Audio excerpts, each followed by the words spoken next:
ప్రభుత్వ బడులను బాగు చేయకపోతే పేదలు, దళిత బహుజనులకు విద్య దూరమయ్యే ప్రమాదం పొంచి ఉన్నదని రాష్ట్ర విద్యా కమిషన్ సలహాదారు ఎంవీఎఫ్ జాతీయ కార్యదర్శి ఆర్ వెంకటరెడ్డి ఆందోళన వ్యక్తం చేశారు. దళిత బహుజన ఫ్రంట్ ఆధ్వర్యంలో నిజాంపేట మండల కేంద్రంలో గురువారం భారత రాజ్యాంగం, హక్కులు, చట్టాలు, సామాజిక, ఆర్థిక, రాజకీయ పరిస్థితులు, నాయకత్వ లక్షణాలపై శిక్షణ శిబిరం నిర్వహించారు. విద్యా హక్కులు అమలు పరిస్థితి, సవాళ్లు, పరిష్కారాలు అనే అంశంపై రాష్ట్ర విద్యా కమిషన్ సలహాదారు ఆర్ వెంకటరెడ్డి ప్రసంగించారు. రాష్ట్ర ప్రభుత్వం దగ్గర డబ్బులు లేవంటున్న ప్రభుత్వానికి తమ భర్తలు తాగే మద్యం ద్వారా వచ్చే ఆదాయంతో ప్రభుత్వ పాఠశాలను బాగు చేయాలని మహిళలు సూచిస్తున్నారని తెలిపారు. ప్రభుత్వ విద్యకు 15% నిధులు కేటాయించాలని ప్రభుత్వానికి విద్యా కమిషన్ ద్వారా సూచించామన్నారు. ప్రైవేట్ పాఠశాలలకు దీటుగా ప్రతి మండలంలో 4 ఆధునిక పాఠశాలలు నిర్మించాలని, ప్రభుత్వ బడులకు వెళ్లే విద్యార్థులకు ఉచిత బస్ సౌకర్యం కల్పించాలని, ప్రైవేటు పాఠశాలల ఫీజులు దోపిడీని అరికట్టాలన్నారు. ప్రభుత్వ విద్యా పరిరక్షణకు ప్రభుత్వం చట్టబద్ధత బాధ్యత చేపట్టాలని, విద్యా హక్కు చట్టాన్ని అమలు చేయాలని, ప్రైవేటు పాఠశాలల్లో 25% రిజర్వేషన్లను కల్పించాలన్నారు. రాజకీయ నాయకుల డబ్బులు ఉన్న వారి ధనవంతుల పేదల పిల్లలకు సమాన విద్యను అందించాలన్నారు. ప్రభుత్వ ప్రైవేటు పాఠశాలల్లో చదువుతున్న 50% పిల్లలకు బడికి పోయినా చదువు రావటం లేదన్నారు. 1960 సంవత్సరం నాటికి అందరికీ విద్యను అందించాలని డాక్టర్ అంబేద్కర్ చెప్పారని గుర్తు చేశారు. ప్రభుత్వ విద్యా రక్షణకు విద్యా యుద్ధం చేయాలన్నారు. డిబిఎఫ్ జాతీయ కార్యదర్శి పి శంకర్ నాయకత్వ లక్షణాలపై మాట్లాడుతూ బుద్ధుడు, పూలే, అంబేద్కర్ సిద్ధాంతం వెలుగులు నాయకుల త్యాగాన్ని అలవర్చుకోవాలన్నారు. నాయకులకు వినే లక్షణం ఉండాలన్నారు. ఓర్పు, సహనం, నిస్వార్థాలను అలవర్చుకోవాలన్నారు. ప్రభుత్వాలకు ప్రజలకు వారధిగా ఉండాలన్నారు. మానవత్వాన్ని పెంపొందించుకుని సమాజం మార్పు కోసం అంకిత భావంతో పనిచేస్తే చిత్తశుద్ధి కలిగిన నాయకులుగా ఎదుగుతారన్నారు. సమాచార హక్కు చట్టంపై డిబిఎఫ్ రాష్ట్ర ఉపాధ్యక్షులు చుంచు రాజేందర్ మాట్లాడుతూ సమాచార హక్కు చట్టం ఆయుధం లాంటిదన్నారు. సమాచార హక్కు చట్టాన్ని ఉపయోగించుకోవాలన్నారు.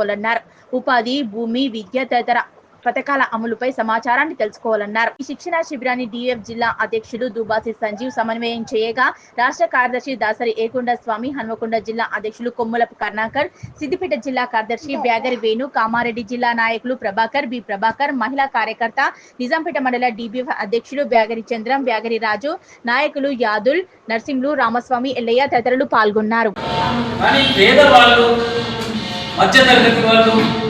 భూమి లేని వాళ్ళు, కౌలు రైతులు, వీళ్ళ పిల్లలు స్కూల్కి వెళ్ళాలంటే చాలా తిప్పలు. ఇప్పుడు జూన్ వస్తుంది, గుండెల గుబులు అంటారు.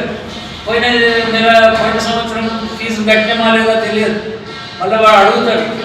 ఇవన్నీ కూడా ప్రభుత్వమే బాధ్యత తీసుకోవాల్సి ఉంటాయి, కానీ మన ప్రభుత్వం బాధ్యత తీసుకోవడం లేదు. దాని మీద శంకరన్న డిబిఎఫ్ ఉద్యమం చేస్తూనే ఉన్నాం, ఇంకా ఎక్కువ ఉద్యమం చేయాలి. ప్రాబ్లం ఏమిటంటే ఉద్యమం చేసేటోళ్ళము, బడి కావాలనుకుంటున్నామో అసెంబ్లీ సారు ఎప్పుడో నల్గొండ పుట్టిండు, బైబిల్లో చదువుకున్నాడు.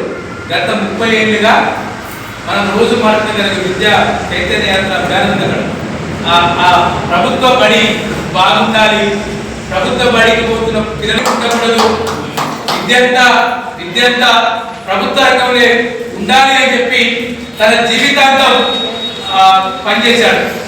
మన గద్దరని కదా, గద్దరతో కలిసి పనిచేశాడు. ఈ దేశం, ఈ రాష్ట్రంలో అమ్మ కూర్చోవాలి ఇదే ఒక ఉద్యోగంగా, ఇదే ఒక పనిగా బడి, ప్రభుత్వ బడి బాగుండాలి, చదువు అందరికి రావాలి, ముఖ్యంగా ఆడపిల్లలకు రావాలి. అందుకంటే గొప్ప విషయం ఏంటంటే మనం ఇంతకుముందు మాట్లాడు కదా, ఎందుకంటే మన పిల్లలందరూ ఏడుతురు, జీతగాలుగా ఉందరు. అనేక మంది జీతగాళ్ళు సార్ నాయకత్వంలో, వాళ్ళ సంస్థ నాయకత్వంలో పెద్ద పెద్ద ఉద్యోగాలు చేస్తున్నారు, సాఫ్ట్వేర్ లేదు. తెలంగాణ వచ్చినాక మన వాళ్ళు కేవలం 6%, 7% మాత్రమే ఫండింగ్ ఇచ్చారు గవర్నమెంట్ విద్యకు.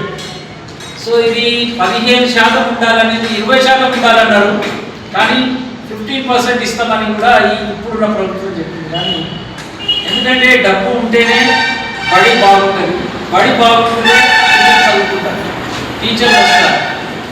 చాలామంది ఈరోజు ప్రైవేట్ స్కూల్స్కి వెళ్తున్నారు.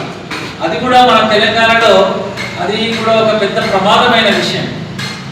ఇవి తాకట్టు పెట్టి, గడ్డిని తాకట్టు పెట్టి, చెవిపోగులు తాకట్టు పెట్టి, ఉన్న భూమిని తాకట్టు పెట్టి నా పిల్లలు నాలా ఉండొద్దు, కష్టపడద్దు, మంచిగా చదువుకోవాలని చెప్పి ఫీజులు కడుతున్నారు. ఆ కట్టవలసిన అవసరం లేకుండానే పేదోళ్లకు ఈ విద్యను అంది. చదువులు ఉండాలి, మనకు చదువులు ఉండాలి అనేది ఇప్పటిది కాదు, బాబాసాహెబ్ అంబేద్కర్ ఎప్పుడో చెప్పారు, అందులో పెట్టారు. రాజ్యాంగంలో ఉంది, దాన్ని సవరించుకున్నాం.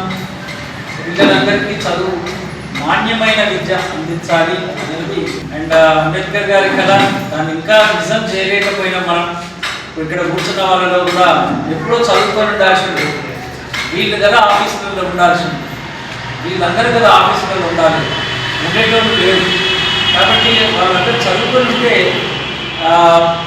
దేశం ముందుకెళ్తుంది. ఏ దేశమైనా అభివృద్ధి చెందాలంటే ఇల్లు అభివృద్ధి చెందాలన్నా, కుటుంబం అభివృద్ధి చెందాలన్నా చదువు అనేది చాలా ముఖ్యం అనేది అందులో ఏమీ శశభిషలు లేవు. కానీ ప్రభుత్వాలు ఎక్కడ కూడా డబ్బు వెచ్చించలేదు విద్య మీద. బడ్జెట్లో కేంద్రం 6%